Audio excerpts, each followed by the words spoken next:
అనకాపల్లి జిల్లా చోడవరం మండలం రామజోగిపాలెంలో రైతులతో సమావేశమైన ఎమ్మెల్యే ఎన్ఎస్ రాజు 2 కోట్ల అంచనా వ్యయంతో వంతెన నిర్మాణానికి అవసరమైన నిధులు సాధించేందుకు కృషి చేస్తున్నారని హామీ ఇచ్చారు.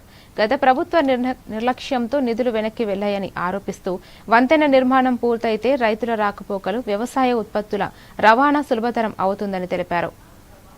ఈ రోజు మన చోడవరం నియోజకవర్గంలో చాకపల్లి పంచాయతీ రామజోగిపాలెం గ్రామంలో మరి రైతాంగం అందరూ కూడా ఈ ఏటికి సంబంధించి ఎప్పుడు వర్షాలు పడినా ఏరొచ్చినా అటుపక్క వెళ్ళడానికి రైతాంగం అందరూ కూడా తీవ్ర ఇబ్బంది పడుతున్నటువంటి పరిస్థితి మనకి గతం నుంచి కూడా తెలిసిందే. నేను గతంలో 2014-19లో ఎమ్మెల్యేగా ఉండగా మరి గ్రామ పెద్దలు రమణ గారు ఏమని చెప్పేసి ఎట్టి పరిస్థితుల్లోనైనా ఆయన 2 విషయాలు అడిగారు. ఒకటి ఈ బ్రిడ్జ్ గురించి, 2 చాకపల్లి గ్రోయిన్ గురించి. 2 కూడా 2014-19లోనే నేను శాసనసభ్యుడిగా ఉండగా 2 శాంక్షన్ చేయించాను. మన దురదృష్టం ఏంటంటే 2 శాంక్షన్ అయ్యి 2 టెండర్కి వెళ్ళాయి.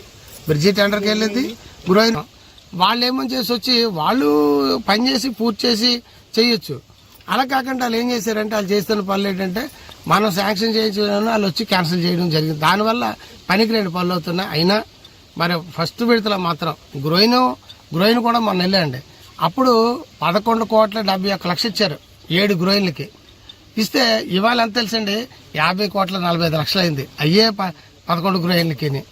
కాబట్టి ఈ విధంగా రేట్లు పెరిగిపోవడం ఇబ్బంది కలుగుతుంది. ఎన్ని ఇబ్బందులు ఎదురైనా ఎంతమంది సమక్షంలో నేను చాటుని చెప్పట్లేదు, చోడవరం శాసనసభ్యుడిగానే చెప్తున్నాండి, ఖచ్చితంగా ఈ బ్రిడ్జ్ శాంక్షన్ చేయించే బాధ్యత నేను ఎమ్మెల్యేగా తీసుకుంటాను.